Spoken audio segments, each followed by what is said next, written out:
let me show you what I think is, I call this, it's the sledgehammer. It's the man maker. You guys ready? What we can do is at our gym we have a couple kegs. Do you guys have any kegs in this gym? No. Oh no, but I'll tell you what we do have. Most gyms should have a foam roller. Oh hey, there's a foam roller. I had no idea. Right? So this is a big nasty global stretch. Come on. So if this is not high enough, this could be done on the back of a glute ham, right? But go ahead and lay that perpendicular. And you're going to see after the precision and scalpel-like efficiency of the other ball, right, that this feels like for kids, right? Go ahead and roll back and forth. You laugh at the mobilization, right? No big deal. Yeah, and that's the problem, is that most of us, this helps a lot of us. So if I have one of these, could I still do the same thing? Can I go both arms up overhead and try to get that thing? Right? And now I'm getting a little bit more global, right? And we're just kind of creating a bigger stretch. Well, what happens if I tied in grabbing something heavy, okay? So do this for me. Okay. Bridge your butt up, okay? And we're going to go to the ground with this thing, okay? To the ground. Good. And then I want you to lower your butt as the tensioner, but pull your rib cage with you. Is that different? Yeah, it's different. It's different. And what's happening here now is that we first took his butt up to bias him into the position. Arms are straight. That unloads the shoulders, right? If he was higher up off the ground, this would be worse, right? He straightens the arms out into this idealized position, and then we use the dropping of the rib cage as the tensioner. So drop your rib cage, pull that down with you. And then we get the stretch. And that suddenly feels like it's not just ribs stretching and tearing, right? It's gristle, right? So now can we do some contract, relax in these things? Can we start combining our techniques? Yeah, take a big breath, just tighten everything up.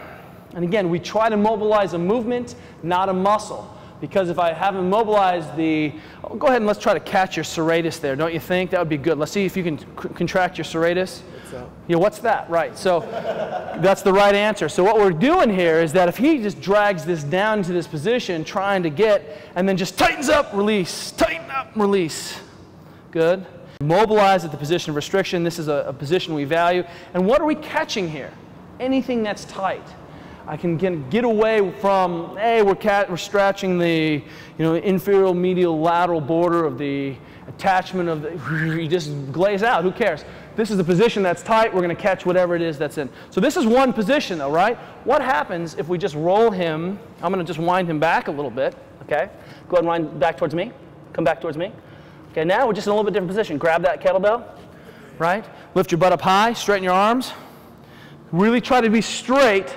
Because what we want to do is bias that position first and then apply the tension, or otherwise it's the opposite where I'm stiff here and trying to stretch. So I get a chance to be in the perfect position and then I apply the tensioner through the body. So I'm stretching the body on the fixed arm. Good, now drop your butt and drag that rib cage with you.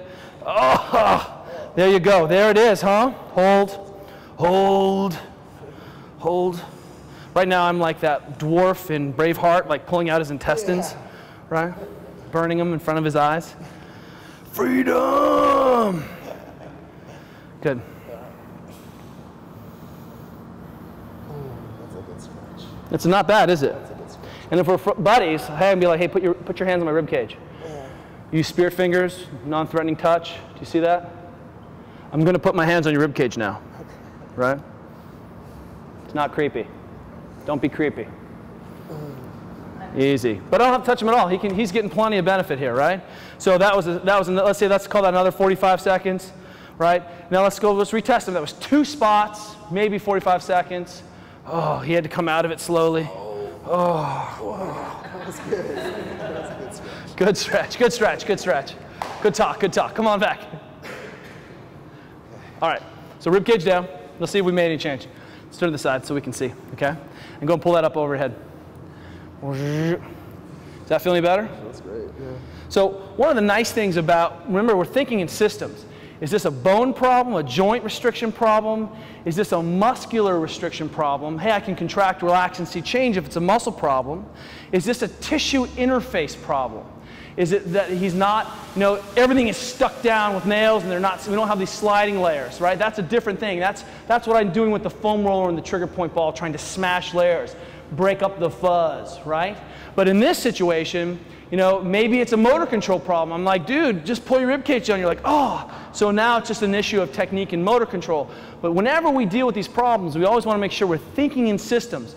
And that's why there's no one approach that works. But because we're smart athletes, I snatch, I power clean, I run, I do gymnastics, I kettlebell, I do it all, because all of it kind of intermeshes to create the change. So this was more of a, did that feel like it was joint or muscle, or what was that? It felt like it was muscle and joint. It was all. It was, there you go. It was everything. More importantly, instead of kind of biasing one system, because we're still getting muscle stuff when we do that, but instead of biasing one system, we're starting to kind of think, you know, maybe more globally, and maybe this is less joint, and now more muscular, more tissue and joint, but still a big global stretch. Does that make sense? Can you take one of those cameras outside real quick? Okay, let's say that I feel tight. Oh, hey, that's the hood of a car. Like, this is how low tech this has to be. Ready? Oh, there it is. Oh, I'm in the parking lot warming up. Oh, I'm at the CrossFit Games 2010 LA. This is someone's like Porsche or Beamer, right? Oh, they're not going to care if I mobilize my spine. But all I'm doing is creating that block and then trying to push up overhead. Hit those corners. Hit those corners. Does this make me look fat, this truck? You tell me, right? Good. Make sense?